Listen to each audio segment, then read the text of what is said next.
हाय बच्चों, my self Vishnu Soni. Online classes में आपका वेलकम। तो बेटा हम लोगों ने the living world chapter start किया हुआ है। उस चैप्टर के अंदर हम लोग कई टॉपिक्स जो आपके हैं वो कंप्लीट कर चुके हैं। लाइक जैसे आपके फर्स्ट टॉपिक हम लोग what is life, what is living organisms, the property of living organisms. और नेक्स्ट हम लोगों ने लास्ट जो डिस्कस किया था वो आप लोगों ने देखा था, हम लोगों ने टैक्सोनॉमी डिस्कस की थी। टैक्सोनॉमी के अंदर हम लोग बेटा बात कर रहे हैं, वो है आप लोगों के नेक्स्ट टॉपिक इम्पोर्टेंस और significance of taxonomy.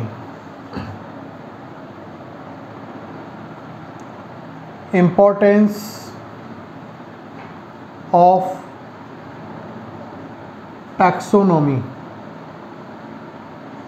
Importance of taxonomy यानी टैक्सोनॉमी का हम लोग कहाँ कहाँ यूटिलाइजेशन करते हैं। तो हम लोगों ने कंपोनेंट्स की बात की थी। कंपोनेंट्स के अंदर हम लोगों ने 3 major components of taxonomy discuss किए थे। First is a identification, second is a nomenclature, third is a classification. तो टैक्सोनॉमी के बेटा जो इम्पोर्टेंस है या सिग्निफिकेंस है, तो फर्स्ट सिग्निफिकेंस तो यही है कि ये किसी भी अननोन स्पीसीज को आइडेंटिफाई करने में क्या होती है, हेल्पफुल होती है। सेकंड, ये किसी भी ऑर्गेनिज्म को नेम प्रोवाइड करने में हेल्पफुल होती हैं, उसको नेमिंग देने में हेल्पफुल होती हैं। थर्ड, इसके सिग्निफिकेंस की हम लोग बेटा बात करें तो ये किसी भी जो ऑर्गेनिज्म है उस ऑर्गेनिज्म को ग्रुप के अंदर क्लासिफाइड करने में क्या होती है, हेल्पफुल होती है। जैसे आप लोगों ने देखा था कि आप लोगों ने मेरे को आइडेंटिफाई किया था, मेरे को नेम प्रोवाइड किया था, आगे मेरे को ग्रुप राइज भी कर दिया था।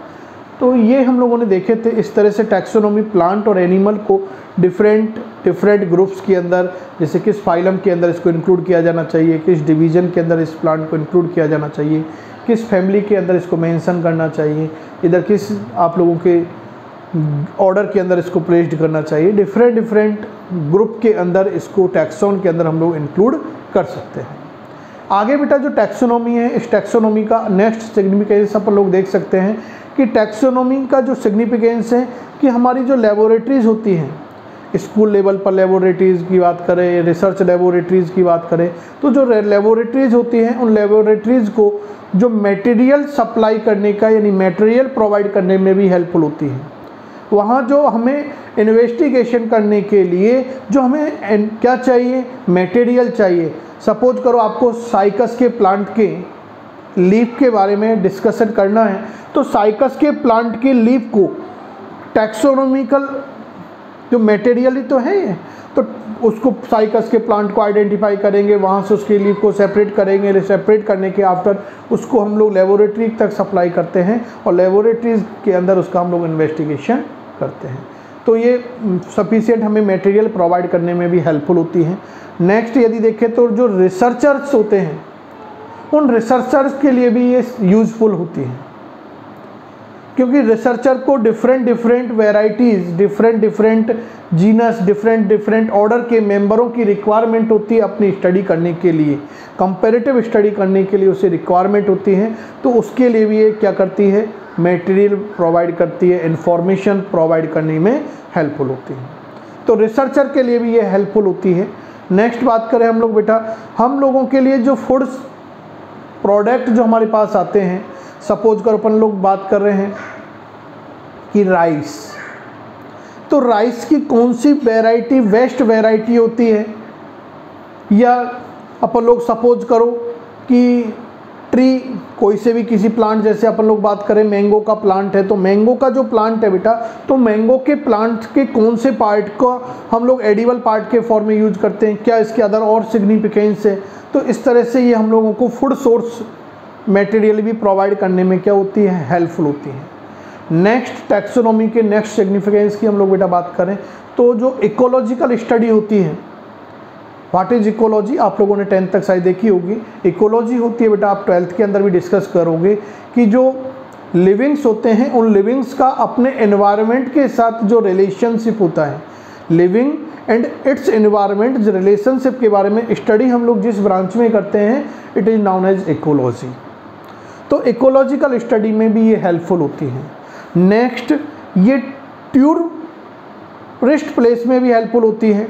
ट्यूर प्रोवाइड करते हैं। ट्यूर का मतलब क्या है कि जो रिसर्चर होते बेटा, वो रिसर्चर अपने इन्वेस्टिगेशन करने के लिए डाटा कलेक्ट करने के लिए वो one place to another place transfer होते रहते हैं, मूव होते रहते हैं। सपोज करो हमें राजस्थान के अंदर कोई डाटा कलेक्ट करना है, फिर हमें वेस्ट बंगाल से डाटा लाना है, हमें गुजरात से डाटा लाना है, तो हम लोगों को one region to another region जाना पड़ रहा है, नहीं जाना पड़ रहा। कई बार तो हमें इन्वेस्टिगेशन करने के लिए, डाटा कलेक्ट करने के लिए, स्टडी करने के लिए one country to another country भी ट्रांसफ़र होना पड़ता है, माइग्रेट होना पड़ेगा। तो उसके लिए ये क्या है, टूरिस्ट का भी वर्क करती है।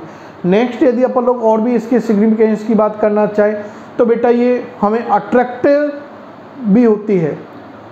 कैसे होती है, क्योंकि हमें कई बार ऐसे ऐसे आश्चर्य होते हैं, और कई बार हमें ऐसे ऐसे आश्चर्य भी होते हैं कि क्या इतने भी टॉलेस्ट प्लांट होते हैं, क्या इतने भी शॉर्टेस्ट प्लांट होते हैं, क्या इस प्लांट की लाइफ स्पान इतने ईयर तक भी होती है। जैसे एक लॉरिया ट्री प्लांट है, लॉरिया ट्री प्लांट की जो लाइफ स्पान है वो 11,300 ईयर तक होती है। तो आप लोग सोचो क्या इतना ईयर तक ये प्लांट अपनी लाइफ को सर्वाइव कर पाते हैं, माइंड में आएगा ना। बस यही बात हम लोग यहाँ पर करने वाले हैं, इम्पोर्टेंस ऑफ टैक्सोनॉमी। तो इस तरह से वेरियर रीजन के अंदर टैक्सोनॉमी का डिफरेंट फॉर्म में उसका सिग्निफिकेंस और इम्पोर्टेंस होता है। वन बाय वन अपन लोग शॉर्ट फॉर्म में नोट करते हुए चलते हैं, तो आप लोगों को नोट करना है। फर्स्ट हम लोग सिग्निफिकेंस की बात करें तो help in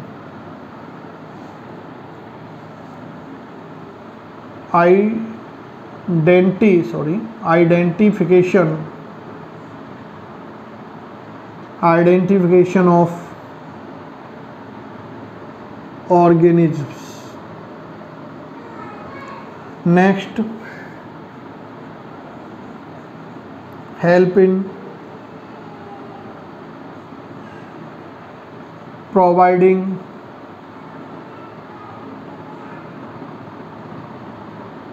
name of organisms।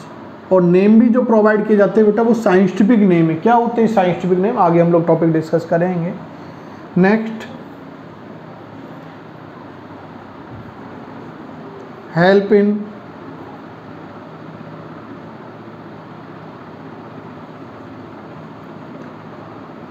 Classification of या क्लासिफाइड ऑफ ऑर्गेनिज्म को क्लासिफाइड करने में ये हेल्पफुल होता है बेटा। नेक्स्ट, यदि हम लोग इसकी इम्पोर्टेंस की बात करें तो हेल्पफुल फॉर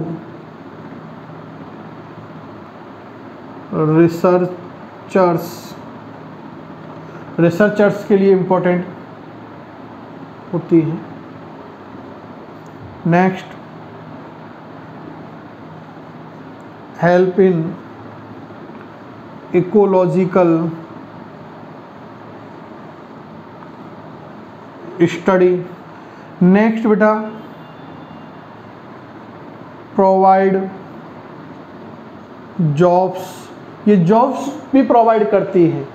जैसे आप लोग हायर एजुकेशनों में जाओगे तो हायर एजुकेशनों के अंदर कहीं गवर्नमेंट प्रोजेक्ट्स आते हैं, कंपनीज प्रोजेक्ट आते हैं, जिनके अंदर हम लोगों को डाटा कलेक्शन, उसके बारे में रिपोर्ट प्रिपेयर करनी होती है।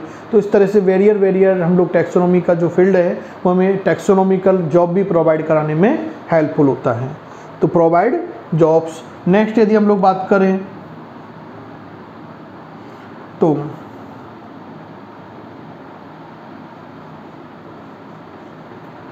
हेल्प इन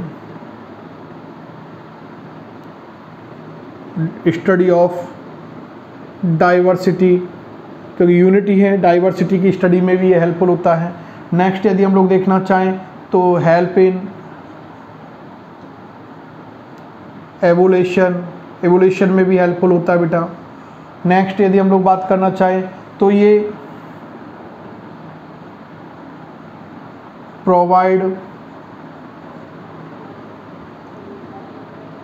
फूड सोर्सेज या फूड रिसोर्सेज या सोर्सेज हमें क्या करता है बेटा, ये प्रोवाइड करता है। नेक्स्ट, और भी हम लोग नोट कर सकते हैं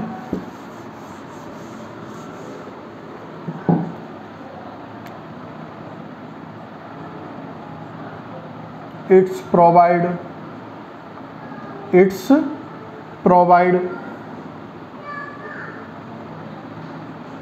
sufficient materials for लैब वगैरह जो लेबोरेटरीज होती है उनके लिए सफिशिएंट मटेरियल भी ये क्या करती है बेटा, प्रोवाइड करती है। इस तरह से हम लोगों ने डिफरेंट इम्पोर्टेंस और सिग्निफिकेंस ऑफ टैक्सोनॉमी की बात की है। आफ्टर दिस टॉपिक हम लोग नेक्स्ट टॉपिक डिस्कस करते हैं और वो टॉपिक है बेटा, हम लोगों ने कंपोनेंट ऑफ टैक्सोनॉमी डिस्कस किए। Component of taxonomy, how many component of taxonomy थे, मेन कंपोनेंट थे कितने थे, 3 आपके माइंड में आने चाहिए। कौन कौन से हैं वो आपके माइंड में आ जाने चाहिए। मैच करना यही आए या नहीं आए आपके माइंड में। First is a identification, second is nomenclature, third is a classification. यही आया ना माइंड में? नहीं आया तो आप लोगों को ज़रूर याद रखना है क्योंकि ये नीट में आ चुका क्वेश्चन है। तो हम लोग बेटा नॉमेनक्लेचर सिस्टम के बारे में डिस्कशन करते हैं। तो नेक्स्ट हेडिंग आप लोग क्या बनाओगे, nomenclature systems. What is nomenclature system? What is nomenclature system? तो nomenclature system is a which system that provide the sufficient name of organism according to international rules of nomenclature. आगे हम लोग बेटा बात कर रहे हैं कि हमें नॉमेनक्लेचर सिस्टम की रिक्वायरमेंट्स क्यों पड़ी। तो नॉमेनक्लेचर सिस्टम की रिक्वायरमेंट इसलिए पड़ी कि हम लोग देखते हैं कि डाइवर्सिटी हमारे वर्ड्स के अंदर भी ये होती है, हमारी इंडिया कंट्री के अंदर भी डाइवर्सिटी है। कि राजस्थान, अपन लोग बात करते हैं कि राजस्थान के अंदर राजस्थानी लैंग्वेज बोली जाती है। हम लोग देखते हैं कि बिहार के अंदर बिहारी लैंग्वेज हम लोग यूज करते हैं, बंगाल के अंदर बंगाली लैंग्वेज यूज की जाती है, महाराष्ट्र के अंदर मराठी लैंग्वेज यूज की जाती है, गुजरात के अंदर गुजराती लैंग्वेज यूज करते हैं। तो डाइवर्सिटी है ना लैंग्वेज में भी। तो ऐसे ही बेटा जब हम लोग किसी प्लांट और स्पीसीज के बारे में भी इन्वेस्टिगेशन करते हैं, नेम के बारे में जांचते हैं, तो पता चलता है कि इस रीजन में इस प्लांट स्पीसीज को इस नेम से, लोकल नेम से इंडिकेट किया जाता है। कहीं दूसरे अदर रीजन में जाते तो उसको अलग नेम से इंडिकेट किया जाता है। जैसे आप लोग देखें, अदर फॉर्म में भी इसको समझ सकते हैं कि भाई अपन लोग देखते हैं कोई स्टूडेंट है, कोई बच्चा है, उसका रिकॉर्डेड नाम जो ऑफिशियल नेम है वो अलग होता है। जैसे सपोज करो उसका नाम आशीष है, लेकिन उसका घर पे फैमिली में उसको प्यार से किसी अलग नेम से जानते हैं। भाई उसको चिंटू बोलते हैं, पिंकू बोलते हैं, पता नहीं क्या क्या अदर नेम बोल लिए जाते, प्यार नेम है, कुछ भी नेम से बुलाया जा सकता है। तो बेटा अब हम लोगों के सामने प्रॉब्लम क्रिएट हो गई कि बच्चा, यदि सपोज करो आप में से आप किसी फ्रेंड का नाम जानते हो कि इसका नाम आशीष है, स्कूल में घर पे उसको ये बोलते हैं, आप ये नहीं जानते घर पे उसको ये बोलते हैं। कई बार जाते हैं आप लोग, तो जाने पर आप लोग सीधे उसके घर पे जाके क्या बोलते हैं कि वो आशीष है क्या। तो कई बार घर वाले उसका जो ऑफिशियल नेम है वो भूल जाते हैं। ऐसी प्रॉब्लम आ जाती है कई बार। तो वो प्रॉब्लम कब क्रिएट हुई, जब उसका डिफरेंट नेम था। ऐसे ही मेरे लाइफ में भी आई थी बेटा। एक बार मैं एक इंस्टीट्यूट के अंदर था, तो इंस्टीट्यूट के अंदर उसके पेरेंट्स आए। इंस्टीट्यूट के अंदर उस पर आने के बाद मैनेजमेंट से उन्होंने बोला कि ये नेम से स्टूडेंट होगा। पेरेंट्सों ने उस बोला तो मैनेजमेंट टीम मेंबर कोई क्लास के अंदर आया, उसने उसके बारे में इंफॉर्मेशन ली कि ये है क्या। मैंने भी उसका नेम अनाउंस किया, तो उस नाम से तो कोई बच्चा नहीं आया। फिर मैंने कहा यार ये नहीं होगा, इस क्लास में नहीं होगा, एक बार पेरेंट्स से कंफर्म करो क्या 11th में ही पढ़ता है या 12th में ही पढ़ता है, क्या बायो ग्रुप में है या मैथ ग्रुप में है। जो भी उसने मेरे को कंफर्म नहीं है कि इस ग्रुप में था उस समय ना। बायो ग्रुप में आए थे, मैं बायो का तो बायो ग्रुप में ही आए थे, लेकिन कई बार होता है कि भाई उसको गलत याद रह जाता है पेरेंट, तो वो वापस गए। उन्होंने नहीं, नाम तो यही है। फिर मैं तो बायो का ठहरा, तो मैंने उनसे ये कहा कि एक बार ये और पूछना। वापस आए कि नहीं सर वो तो यही बता रहे हैं। तो मैंने कहा कि एक बार उनसे ये पूछना कि भाई घर पे बोलते हो या स्कूल में भी यही नेम है उसका। तब वो वापस गए तो उन्होंने बोला नहीं सर ये तो घर पे बोलते हैं, स्कूल में तो उसका नहीं ये नेम है। तो उस दिन वो बच्चा स्टूडेंट आया नहीं था। पेरेंट्स थे, रूरल रीजन से आए, डायरेक्ट इंस्टीट्यूट में आ जाते। मालूम रहता है कि बच्चा इस समय इंस्टीट्यूट में होगा, लेकिन उन्हें क्या मालूम, बच्चे आजकल के बच्चे तो इंस्टीट्यूट से बाहर ज़्यादा रहते हैं ना। तो ये चीज़ है। तो वही प्रॉब्लम साइंटिस्टों को भी आती थी कि अलग अलग रीजन में जब उन्हें स्टडी करनी पड़ती थी, तो उनके सामने ये प्रॉब्लम आती है कि एक रीजन में उसको इस नेम से इंडिकेट किया जाता है, उस प्लांट स्पीसीज को अदर रीजन में इस नेम से इसको इंडिकेट किया जाता है। तो उस प्रॉब्लम को सॉर्ट आउट करने के लिए according to international rules of nomenclature उनके लिए कोई स्पेसिफिक नेम प्रोवाइड किया जाता था, और जो नेम उसे प्रोवाइड किया जाता था it is known as a scientific name. It is known as a scientific name. तो व्हाट इज साइंटिफिक नेम? तो scientific name is a which name that provide according to international rules of nomenclature. Next हम लोग बात करते हैं कि scientific name provide करने के लिए डिफरेंट सिस्टम का यूज किया गया था। डिफरेंट सिस्टम दिए गए थे, अलग अलग तरह से नाम लिखते हैं ना कई बच्चे। तो ऐसे ही प्लांट और एनिमल्स के जो नेम जब साइंटिफिक नेम दिए गए थे तो उसको मेनी सिस्टम यूज किए गए थे, मेनी नॉमेनक्लेचर सिस्टम यूज किए जाते थे। तो जो मेनली नॉमेनक्लेचर सिस्टम थे ये फॉलोइंग थे, लेकिन आपके एनसीईआरटी के अंदर जो मेंशन है ओनली 1 है बेटा।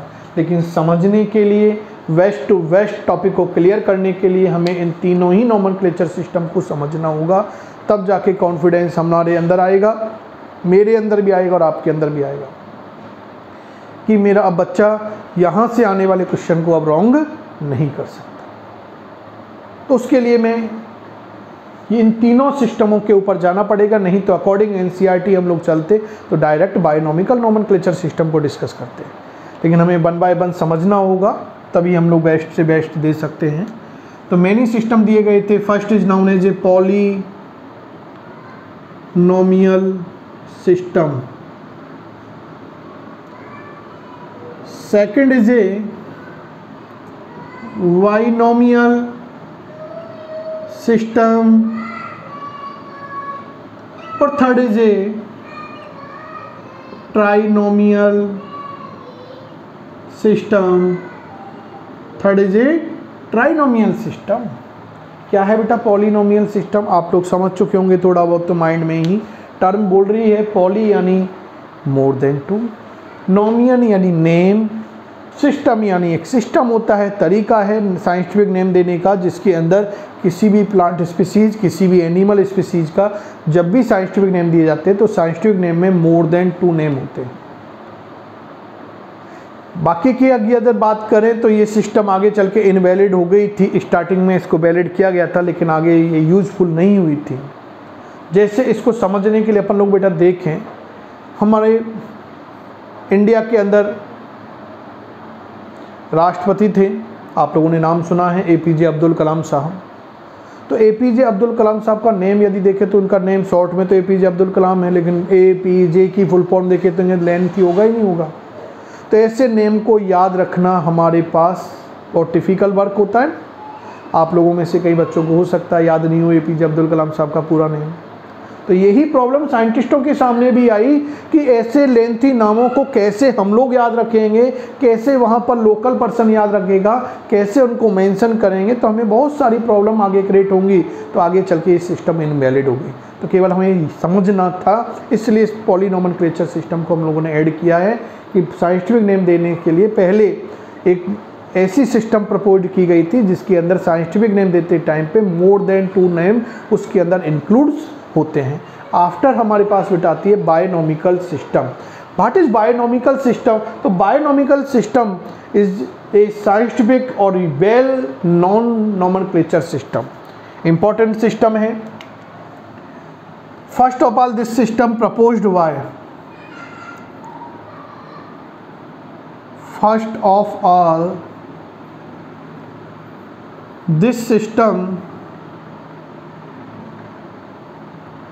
proposed by Gaspard Bauhin. किसकी तरफ की गई थी? गॉस्पार्ड वोहिन। और इन्होंने इसके अंदर इनके द्वारा एक रिटर्न बुक थी, his written book,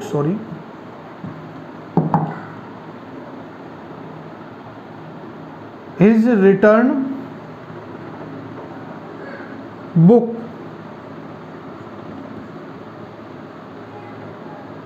Pinax. Pinax book के अंदर उन्होंने इसके बारे में first of all information provide की थी, what is binomial nomenclature system, लेकिन वो वैलिड नहीं हुई क्योंकि इन्होंने पर्टिकुलर रूल्स उनके बारे में डिटेल स्टडी नहीं बताई। सपोज करो बेटा मैं आपको यहाँ बोलता हुआ चलूँ, नोट कुछ भी नहीं कराऊँ तो रिकॉर्डेड नहीं है ना बात। रिकॉर्डेड कब मानी जाएगी, अच्छा कब होगा, जब मैं आपको समझाने के साथ साथ एक्सप्लेनेशन देने के साथ साथ मैं आपको रिटर्न फॉर्म में भी उसके बारे में बताऊं, जैसा अपन लोग करते हैं। जनरली कन्फर्म पूरी रेगुलर लैंग्वेज भी लिखते हैं, शॉर्ट लैंग्वेज भी यूज करके लिखते हैं, तो अपन लोग लिख रहे हैं ना, तभी तो वैलिड है ना। नहीं तो मेरे द्वारा कई भी बात आपके इनवैलिड हो जाएगी, फिर मैं कहूँगा बेटा उस टाइम पढ़ाया, कुछ नहीं पढ़ाया सर, कहाँ पढ़ाया था। कई बच्चों के, क्योंकि मेरे पास कोई प्रूफ नहीं है ना, प्रूफ तो कब होगा जब आप उसके बारे में नोट करेंगे। तो ऐसे ही बेटा यहाँ प्रॉब्लम हो गई थी। तो आगे चल के एक साइंटिस्ट था जो फादर ऑफ टैक्सोनॉमी था। कौन था फादर ऑफ टैक्सोनॉमी?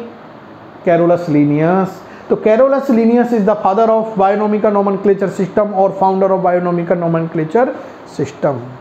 तो नेक्स्ट, फादर और फाउंडर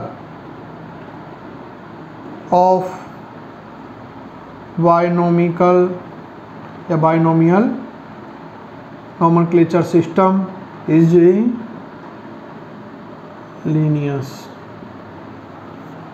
कैरोलस लीनियस थे बेटा। कैरोलस जो लीनियस थे, इन्होंने प्लांट के भी साइंटिफिक नेम दिए और एनिमल के भी साइंटिफिक नेम दिए, बोथ के साइंटिफिक नेम इन्होंने प्रोड्यूस किए थे। अब हमारे पास क्वेश्चन आता है कि इन्होंने जो प्लांट के साइंटिफिक नेम दिए थे वो किस बुक में दिए, और एनिमल के, क्योंकि कैरोलस लीनियस के द्वारा कई बुक रिटर्न की गई थी, जिनमें से आगे हम लोग जो क्लासिफिकेशन सिस्टमों के बारे में डिस्कस करेंगे तब इनके द्वारा हिज रिटर्न बुक को नोट आउट करेंगे, क्योंकि यहाँ में टॉपिक से आउट जाना पड़ेगा बेटा, इसलिए। तो यहाँ फिलहाल हम लोग बात करते हैं कि जो प्लांट के साइंटिफिक नेम थे, साइंटिफिक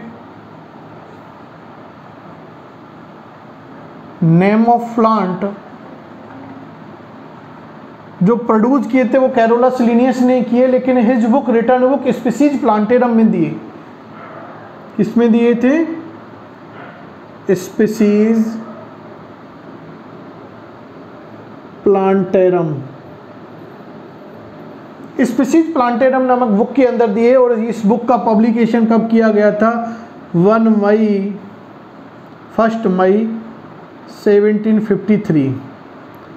इट मीन्स 1753 से पहले जो भी प्लांट के साइंटिफिक नेम दिए गए थे या जो भी नेम प्रोवाइड किए गए थे वो इनवैलिड थे, क्योंकि वैलिड तो कैरोलस लीनियस के द्वारा दिए गए थे ना, तो उससे पहले जिस साइंटिस्ट ने भी दी वो इनवैलिड हो गए थे। तो ये आपको याद रखना है, नीट में आए हुए क्वेश्चन है बेटा ये सारे।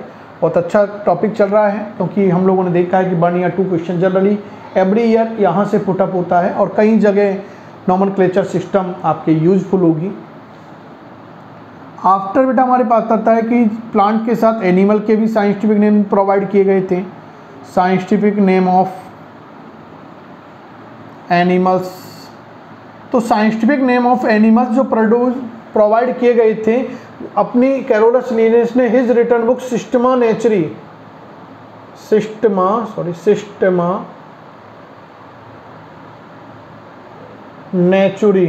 तो सिस्टमा नेचुरी नामक बुक के अंदर पब्लिश किए थे, और इस बुक के 10th पब्लिकेशन में किए थे, क्योंकि इससे पहले भी इसके पब्लिकेशन कहीं आ चुके थे। तो जिस पब्लिकेशन के अंदर देखते ना अपन लोग बुकों के अंदर आता है कि कब पब्लिश हुई, वापस में इसमें कब कब चेंजेज हुए, तो 10th पब्लिकेशन के अंदर उन्होंने एनिमल के साइंटिफिक नेम को मेंशन किया, और इस बुक का जो पब्लिकेशन हुआ था वो 1 अगस्त 1758 के अंदर हुआ था। कन्फर्म। तो प्लांट के scientific name species plantarum book में, एनिमल के साइंटिफिक नेम सिस्टमा नेचुरी। कभी मिस हो जाए तो बेटा एक थोड़ा सा मैं एक ट्रिक बेस आपको बता देता हूँ, आप केवल नेम देखते ही कंफर्म कर दोगे। जैसे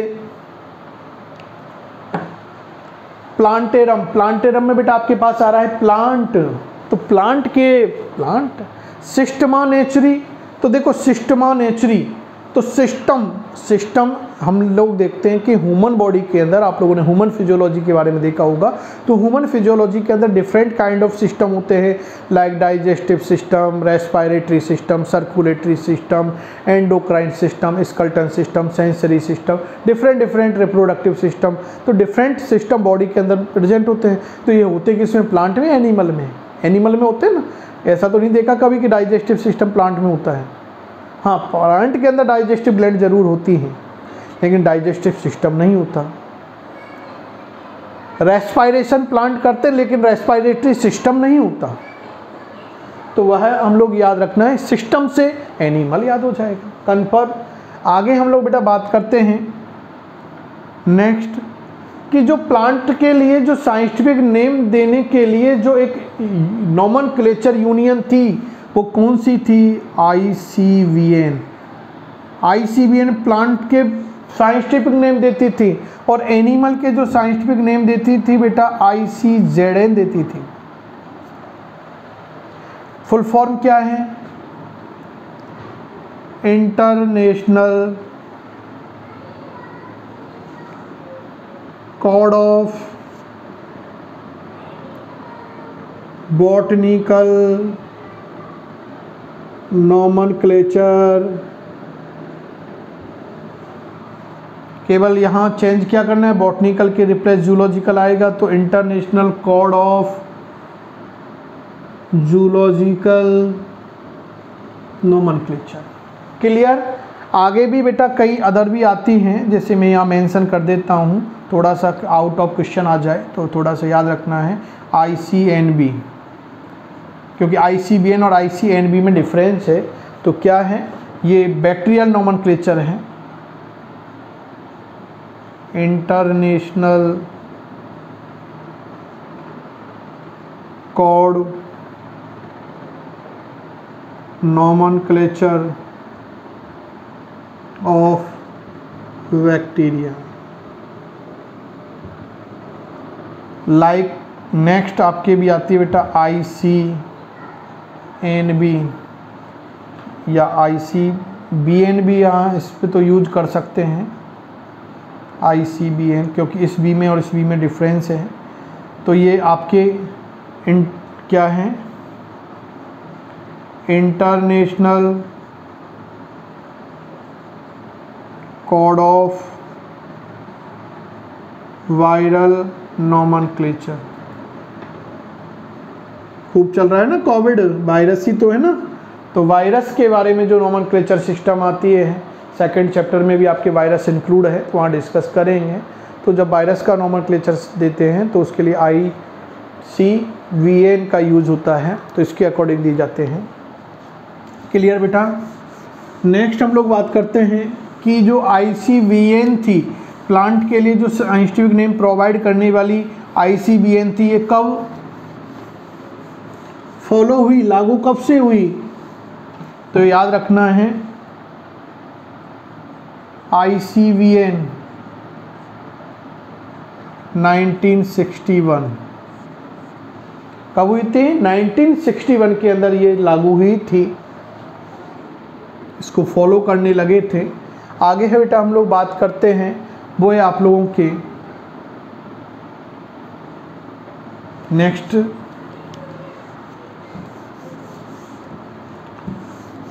बना सकते हैं हेडिंग टाइप ही इसमें अंदर बेटा, मेन रूल्स ऑफ ICVN और बायोनॉमिकल नोमेनक्लेचर सिस्टम। जब प्लांट का साइंटिफिक नेम देते हैं तो, क्योंकि जनरली यहाँ पर प्लांट के बारे में मेंशन किया हुआ है बेटा ना, देने को हम लोग एनिमल में भी सेम रूल्स से देते हैं। तो जब भी हम लोग प्लांट के बारे में, यहाँ डाइवर्सिटी मेंशन ज़्यादा है, तो उसके अंदर हम लोग बात कर रहे हैं, जब भी हम लोग प्लांट के साइंटिफिक नेम दें तो साइंटिफिक नेम देने के लिए कुछ पर्टिकुलर रूल्स का यूज़ किया जाता है, जिसमें फर्स्ट रूल्स तो है बेटा कि जब भी हम लोग प्लांट का साइंटिफिक नेम दें तो साइंटिफिक नेम देते टाइम पे फर्स्ट जो नेम होता है उस साइंटिफिक नेम के अंदर वो उस की जीनस का होता है, ऑर्गेनिज्म के जीनस का होता है, और जो सेकंड नेम होता है बेटा वो सेकंड नेम जो दिया जाता है वो किसका दिया जाता है, उस ऑर्गेनिज्म की स्पीसीज का दिया जाता है। जैसे अपन लोग लिखते हैं ना आशीष शर्मा, आशीष गुप्ता, तो आशीष अपने आप में हम लोग क्या माने जीनस, और शर्मा गुप्ता उसकी स्पीसीज हो गई बेटा। कल कन्फर्म हो गया आप लोगों के। आगे अपन लोग दे रहे हैं कि जब भी साइंटिफिक नेम दिए जाते हैं बेटा, तो साइंटिफिक नेम नोट करते टाइम पे स्पीसीज और जीनस जो नेम है वो दोनों अलग अलग नोट किए जाने चाहिए। यानी जीनस का जो नेम है, genus name and species name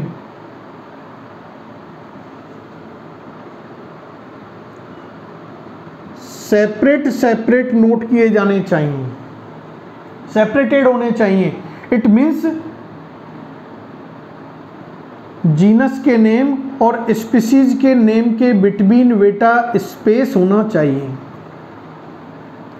for example आपके एनसीईआरटी के अंदर एक एग्जाम्पल मेंशन है, नीट में भी आ चुका है, उसी एग्जाम्पल से इसको अपन लोग समझते हैं। वो क्या है, आपके मैंगो का साइंटिफिक नेम दिया हुआ है मैंगीफेरा इंडिका। इस रूल्स में, इसमें कई सारे रूल्स आपके मेंशन है बेटा। क्या है कि फर्स्ट मैंगीफेरा इसका जीनस है, इंडिका स्पीसीज है मैंगो की। मैंगीफेरा और इंडिका जो जीनस और स्पीसीज है उसको सेपरेट लिखा है, उसके बाद इनको सेपरेट अंडरलाइन किया जाना चाहिए। तो नेक्स्ट थर्ड रूल्स क्या हो गया, अंडरलाइन। इनके नेमों को सेपरेट जीनस और स्पीसीज के नेम को अंडरलाइन करना चाहिए। आगे बेटा हम लोग बात करते हैं कि जीनस का जो फर्स्ट लेटर है, जीनस फर्स्ट लेटर, ये कैपिटल लेटर्स के अंदर दिया जाना चाहिए, कैपिटल लेटर्स के अंदर दिया जाना चाहिए, और अदर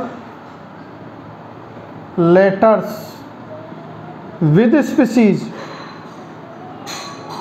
जो दिए जाने चाहिए बेटा वो स्मॉल लेटर में दिए जाने चाहिए। स्मॉल लेटर्स के अंदर दिए जाने चाहिए। जैसा आप लोगों को यहाँ पर मैंगीफेरा इंडिका के अंदर नज़र आ रहा है, मैंने कैपिटल M दिया, बाकी के सारे स्मॉल लेटर में दिए हैं। तो ये इस रूल्स को फॉलो कर रहा है कि स्मॉल, यदि सपोज करो भाई यहाँ पर केवल स्मॉल लिख देता ऐसा मिलेगा। नीट का आप लोग जब पेपर देखोगे तो उसमें यही था, ये कैपिटल दे दिया, ये पूरा कैपिटल दे दिया, एक में चेंज कर जाएगा। तो ये आपको याद रखना है क्योंकि ये रूल्स फॉलो होने चाहिए। सारे रूल्स जब फॉलो होंगे वही एक आइडियल साइंटिफिक नेम होता है। क्लियर। आगे बेटा हम लोग देखें कि जब भी हम लोग साइंटिफिक नेम दें तो साइंटिफिक नेम देते टाइम पे वर्ड लिमिट भी हम लोगों को याद रखनी होती है। वर्ड यानी लेटर लिमिट, क्योंकि जो होती है 3 to 13 14 जनरली ये होती हैं लेटर्स, क्योंकि इससे लेंथी नेम लिखेंगे तो बेटा वो नॉमनक्लेचर सिस्टम के अंदर आ जाएगा। तो जनरली जब भी हम लोग साइंटिफिक नेम दें तो साइंटिफिक नेम देते टाइम पे हमारे पास जो लिमिट ऑफ वर्ड लेटर होनी चाहिए, लिमिट ऑफ लेटर जो होनी चाहिए वो 3 to 13, क्योंकि 3 से शॉर्ट देंगे तो हम लोग ये आइडेंटिफाई नहीं कर पाएंगे कि ये जीनस है या स्पीसीज है। तो मिनिमम हम लोगों को, जैसे ई कोलाई, तो आगे चले के आप कई बार देखते कहीं जगह मेंशन मिलेगा E.co। आपके 12th बायोटेक के अंदर जब बायोटेक्नोलॉजी पढ़ोगे तो वहाँ पर इस तरह से ही आप लोगों के ट्रांसक्रिप्शन एंडोन्यूक्लियस एंजाइम जब आप डिस्कस करोगे तो वहाँ पर ऐसा ही मेंशन होगा E.co। तो E.co से हम लोग कब समझे, सपोज करो मैं E और C लिख देता E.c, तो हम लोग नहीं समझ पाते बेटा क्या है। E.co लिखते हैं हम लोग, फिर भी हम लोग इसके बारे में इंफॉर्मेशन हमें मिल गई कि ये एस्चेरियन कोलाई है, एस्चेरियन जीनस है, कोलाई उसकी स्पीसीज है। तो वर्ड लिमिट वाला ये रूल्स फॉलो हो गया बेटा।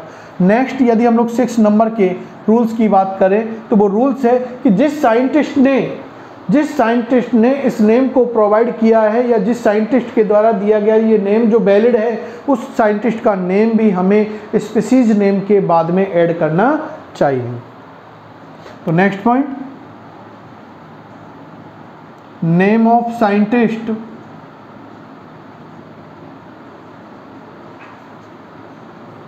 Added after species, added after species, like मैं यहाँ पर लिख देता हूँ, जैसे for example Mangifera indica Linn. तो ये बेटा जो लिन है ये लीनियस है, ये नेम साइंटिस्ट जो नेम दिया था ये किसने दिया, लीनियस ने दिया। लीनियस के द्वारा जो नेम प्रोवाइड किया गया था ये वैलिड था, तो उसका नाम भी उसके साथ मेंशन होना चाहिए। नेक्स्ट रूल्स क्या है, वो नेक्स्ट रूल है कि जब भी हम लोग साइंटिफिक नेम दें तो साइंटिफिक नेम हमेशा लैटिन लैंग्वेज में दिए जाने चाहिए, लैटिनाइज्ड होने चाहिए।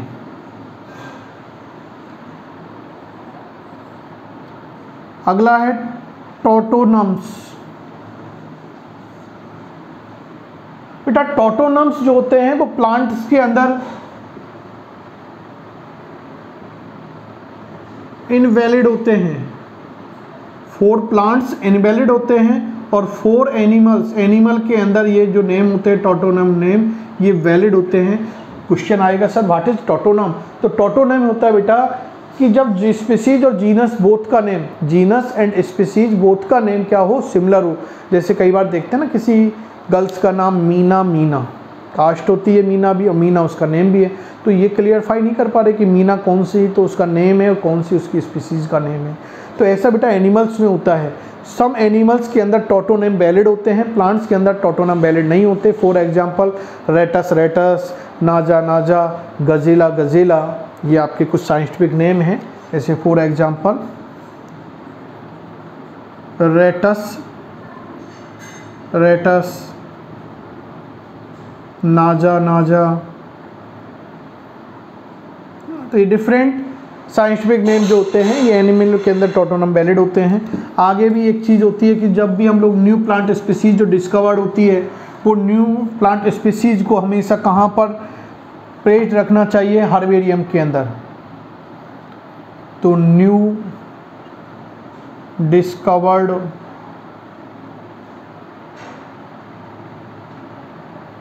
Plant specimens placed in herbarium।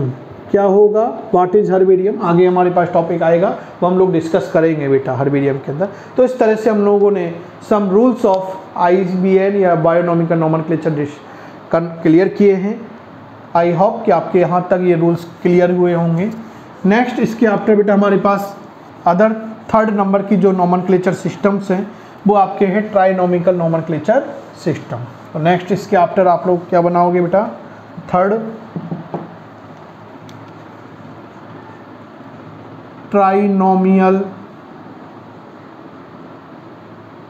Nomenclature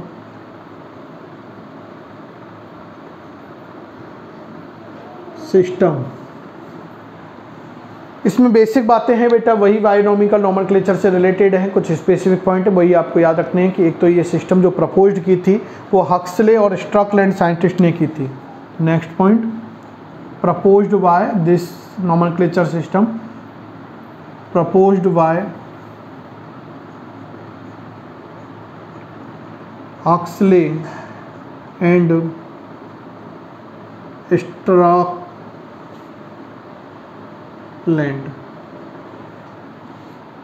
हमेशा जब भी प्लांट और एनिमल के साइंटिफिक नेम दें तो साइंटिफिक नेम देते टाइम में इस नोमेनक्लेचर सिस्टम के अंदर 3 नेम इंक्लूडेड होते हैं। फर्स्ट नेम जब भी हम देते हैं तो फर्स्ट नेम उस ऑर्गेनिज्म के जीनस का होता है, जीनस एफेट्स होगा। सेकंड जो नेम दिया जाता है बेटा वो same like binomial nomenclature system species का इंक्लूड किया जाता है, स्पीसीज का होगा। और आफ्टर जो बेटा थर्ड नेम होगा इन दिस नोमेनक्लेचर सिस्टम वो उसकी सब स्पीसीज, उस ऑर्गेनिज्म की सब स्पीसीज यानी इट मीन्स वेराइटीज़ का इंक्लूड किया जाता है। तो थ्री नेम प्रोवाइड किए जाते हैं। फॉर एग्जाम्पल हम लोग यहाँ पर देख सकते हैं, जैसे one first is A Brassica, oleracea, Brassica oleracea, botrytis, ये आपके कॉलीफ्लावर का साइंटिफिक नेम है ना, cauliflower. Second name Brassica oleracea कैपिटेटा, कैपिटेटा। ये बेटा आप लोगों के कैबेज का साइंटिफिक नेम है, जो आपके पत्ता गोभी होती है ना कैबेज, उसका साइंटिफिक नेम है। थर्ड है ब्रेसिका ओलेरेसिया कोलोरेपा, ये आप लोगों के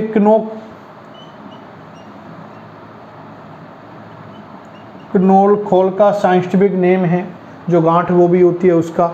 इस तरह से एक भी अपन लोग और भी देख सकते हैं, होमो सेपियंस,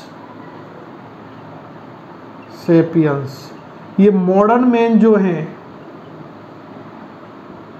ह्यूमन का साइंटिफिक नेम, मैन का साइंटिफिक होमो सेपियंस आप लोगों ने सुना होगा, लेकिन मॉडर्न मैन का जो साइंटिफिक नेम दिया गया था एवोल्यूशन, आप लोगों के 12th के अंदर चैप्टर से आएगा सेकंड यूनिट में, वहाँ आप लोग देखोगे होमो सेपियंस सेपियंस ये मॉडर्न मैन का साइंटिफिक नेम है। तो इस तरह से बेटा हम लोगों ने कंप्लीट किए हैं नोमेनक्लेचर सिस्टम। आई होप कि आपको सारा जो टॉपिक हमने आज की इस क्लास के अंदर आप लोगों ने जो डिस्कस किया है वो आपके समझ में आया होगा। यदि कोई प्रॉब्लम है तो आप लोग मेरे से उसको क्लियर कर सकते हो। Thank you.